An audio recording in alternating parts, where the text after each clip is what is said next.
A Selfish Sky. Summary. Roman brings the others to investigate Deceit's room, and the starry sky he gets to sleep under every night. However, just as Anxiety's room causes them to panic, Deceit's room seems to have an adverse effect on the sides. Chapter 1. Gather the Stars. Roman pulled along an apprehensive Patton and an apathetic Logan as the trio made their way down the dark hallway. Roman, remind me what we're doing again, Logan deadpanned. He knew what the prince's plan was, and it was stupid. But of course, Roman didn't want to listen. We're going to introduce our happy ball of sunshine and our rain cloud to the real Deceit. Now that we know that he's not just a liar, I'm sure we can get them to see eye to eye. Roman, Patton started, forcing himself to smile uncomfortably.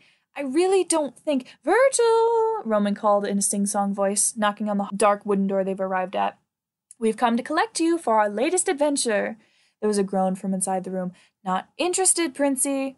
Nonsense! This will be the grandest of adventures. Certainly you're curious enough to join us. Virgil opened the door a crack and glared at Roman. Less curious, more terrified for whatever trouble you're about to cause. I do not want to have to clean glitter out of my hair and clothes again. Fear not, today's activities have no glitter in sight. The door opened a little further, and Virgil gave the others a confused stare. What is going on? Logan adjusted his glasses, sighing. Roman is insistent that we all go and invite Deceit to our next overnight engagement. Virgil blinked. Oh, hell no. Virt, language, Patton scolded. The anxious side rolled his eyes. I am not doing anything with that scale-faced— I don't even know. But I definitely am not going to sit around, watch movies, and share food with him. End of story. Roman reached out and stuck his arm in the doorway before Virgil could lock them out. He grabbed the other's shoulders and pulled him out of his room and started confidently down the hallway once more, now with two unwilling sides in tow. Princey, let go of me! Roman, maybe we can do this another time? Logan sighed. We all know this isn't going to stop until Roman hears from Deceit. I'm certain he's going to turn our offer down, so why don't we just humor him? Logan tried to comfort Virgil and Patton the best he knew how, but they both looked downtrodden and defeated. He pursed his lips. Roman kept a fast pace, which meant that they made it to Deceit's door before Virgil or Patton could put up too much of a fight. He let go of Patton to knock on the door, after a second of deliberation on who was less likely to run away. Deceit! It's us! We've got a question for you! He called out proudly. Virgil took a step back from the loud noise, as far as he was allowed, with Roman's hand still tightly around his wrist. He closed his eyes, and Logan watched his breathing grow slower, clearly trying to calm himself down from the bubbling panic threatening to rise. Hey, kiddo, maybe this isn't the best idea, Patton warned Roman, sidling up next to Virgil and offering a comforting hand on his shoulder. Virgil glanced at him and forced a smile. Hello, Deceit, we're coming in if you don't answer, Roman called, and there was silence from beyond the door. All right, well, I warned you. Roman, wait, that's not— Patton's words died in his throat as Roman swung the door open wide, and all four of them caught sight of the interior of Deceit's room. Logan audibly gasped as he stepped past Roman and cast his gaze up. This is incredible. How— Roman followed closely behind, grinning from ear to ear at Logan's unfiltered joy. I know! I saw it when we came by before, and I had to see it for myself. Did you just bring us here because you wanted to see his room? Why did you drag us along? Virgil snarled, tearing himself away from Patton and standing just behind the threshold, blocking Patton from going further. Because I thought you all deserved to see it, not just myself. Roman, did you just come here to come into Deceit's room uninvited and snoop around? Patton asked, disappointment clear in his voice.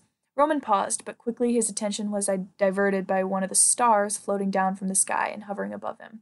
Roman held his hands up to hold it, sucking in a breath. Look at this! It's Thomas in a movie! Patton, look! The creative side rushed over to the doorway and held out the glowing sphere for him to see. Virgil tried to hold Patton back, but there was something hypnotic about it, and the warm glow drew him in. The fatherly side nudged Virgil aside and stepped across the threshold, his hand hovering over the sphere. It's so warm, Patton breathed, before he raised his head to the sky and reached out for a dream of his own. Gently, another star floated down, and Patton held it cautiously, like it might shatter if he grabbed too hard. It's Thomas's wedding! Look how handsome he is! He exclaimed, showing it off to the other two. Roman glanced over and cooed at how tidy their host looked and how widely he was smiling. While he was doing so, however, his arms were curled tightly around the dream sphere he'd already pulled down, protecting it as if the others might try and take it from him. Logan, look! Patton tried to show off the dream to Logan, but the logical side was intently staring into his own sphere, one that conjured an image of a Thomas wearing a graduation gown and cap. He was shaking hands with the Chancellor, and though there were no visual clues, Logan knew this was Thomas earning his master's in chemical engineering. Logan pushed away Patton's insisting that he look at Thomas getting married. This was clearly more important. Logan blinked. Where did that thought come from? I'm sorry, Patton. What were you showing me? Patton held the dream sphere close to his chest, trying to protect it from Logan warily. Are you sure you want to see it? The logical side tilted his head. Of course I am. You were just trying to show it to me, remember? Patton swallowed and smiled, though it wasn't as effortless as normal. Right, of course. Here, look. Isn't he so cute? Logan nodded, feeling a strange sensation growing in his gut. Yes, he is. Logan nodded, saying what he knew Patton wanted to hear. The fatherly side giggled and stroked the globe lovingly. I hope Thomas gets to be happy like this, Patton mumbled. Of course he will be. While there's no evidence of marriage being in his near future, there are a number of things that make Thomas happy. Look! Roman cried, holding now another sphere in his hands. This one has Thomas receiving a Tony Award! Ooh, Patton grinned, reaching now towards the sky for another glowing sphere of his own. He held the other under his arm so he could see the new one clearly. What happens in that one, Padre? It's mine! Patton's shout started all three of them, and they took a step back from the intense look in Patton's eyes. He blinked, gasping in surprise and laughing awkwardly. I mean, that's enough. You all need to get out of here, Virgil shouted, pressing his hands on either side of the doorframe to stabilize himself. His voice was deep, layered, the voice he uses when he needs Thomas to listen to him, no matter the cost. But it had no effect. The three sides inside the room glanced at him for a moment, but then they turned back to their dreams and ignored Virgil completely. The anxious side sucked in a breath. If that didn't work, there wasn't anything he could do. It was clear that the room was having some effect on them, and stepping into the room himself would just get him trapped too.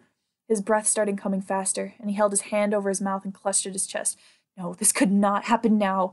He needed to do something. He could not afford to have a panic attack now. It was no good.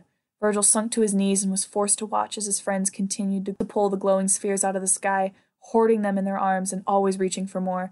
They were hardly even looking at the ones they held onto anymore, their eyes fixed on the sky. Patton was holding the most, his arms brimming over with dream spheres. He had a wild look on his face, and maybe it was just the strange lighting of the fake stars, but were his eyes glowing gold? Well, isn't this a pleasant sight? Virgil nearly jumped out of his skin at the drawled voice. He ran forward and gripped at his cape, his breathing coming in ragged gasps. Deceit, you need to help them. I told them not to go in, but they did, and now I can't do anything. Deceit stared at Virgil like he'd grown a second head, lost for words for once. What? Please, I don't care what I said before. If you don't do something, Thomas is going to be messed up forever. You care about him, right? You need to get them out of here. Virgil pointed emphatically at Deceit's door, and Deceit quickly realized there were three very loud voices coming from inside his room. He grabbed Virgil's shoulder and moved him aside, stepping across the threshold confidently and assessing the situation. Roman was surrounded by several floating spheres, flourishing around with one held in his hand like he was reciting a soliloquy. His whole face was illuminated, and there was a dim glow behind his eyes. Logan was slightly better. He only had a few dream spheres in his arms, and he was intently gazing into them, eyes flitting between them as if he couldn't get enough. Patton, though, he had dream spheres littered around his feet and even more in his arms. He'd pulled as many as he could out of the sky, and as Deceit watched, he saw Patton's eyes shift from the dreams in his arms to the ones in Logan's. Virgil, listen to me. The moment I snap my fingers, you're going to grab the monologuing prince and get him back to the common room. Deceit glanced over at Virgil, who was staring at him with his mouth gaping open. Virgil! The anxious side gasped and nodded hastily, ready to dash in when he needed to. Deceit let out a breath and took his glove off, revealing his scaly, clawed hand. He held it out in front of him, focusing on all the dreams the sides had pulled out of the sky. He snapped. For a moment, nothing happened. Then the dream sphere's edges shimmered, and the glowing orb shifted from softly illuminating the room to shining like miniature suns. Snakes! Roman cried. The beautiful dreams surrounding him had changed into slithering snakes. He screamed as one of them lunged at his face, stumbling back right into Virgil's waiting arms. The anxious side bear-hugged him from behind and pinned his arms to his sides. Time to go, scaredy prince! Virgil quipped before they were both gone, back to the common room and away from Deceit's room. The snakes dropped to the ground and melted into golden liquid. Deceit sneered. It would take him forever to put them back the way they were. He turned back, realizing the situation the other two were in. Logan, since he'd only been holding a few dreams in the first place, had managed to keep hold of one. He was gazing at it with the same intensity he'd gazed at the dreams before. Leave it to him to not be scared of snakes. Then he saw the glare in Patton's wild eyes, and how he'd dropped all the dreams he'd gathered in his arms, and they'd now melted into the floor. His eyes were fixated on the glowing snake curled around Logan's shoulders. "Patton, stop!" Deceit commanded, but it was no use. Patton lunged at Logan, his arms outstretched to grab the snake on his shoulders. His eyes were glowing a harsh golden light, and his face was twisted into a demented smile. "Give it to me!" Patton's voice was ragged, harsh, something it had never sounded like before. Logan's head snapped up, and he staggered back. Deceit slammed into him, pushing him aside and grabbing onto his wrist to keep him from crashing to the ground. He wasn't quick enough to teleport them out, and Patton raked his fingernails down the human side of Deceit's face with a deranged laugh before they all landed back in the brightly lit common room. They landed hard. Deceit's grip on Logan's wrist faltered, and the logical side stumbled backwards, losing his balance and falling to the floor. Patton crumbled in Deceit's grasp, his head lolling as Deceit let him fall back into Virgil's waiting arms. Deceit towered over the rest of the sides, who were in various states of consciousness and confusion on the floor. His slitted eye was glowing, and as blood trickled down his cheek, he hissed, "What the hell was that?"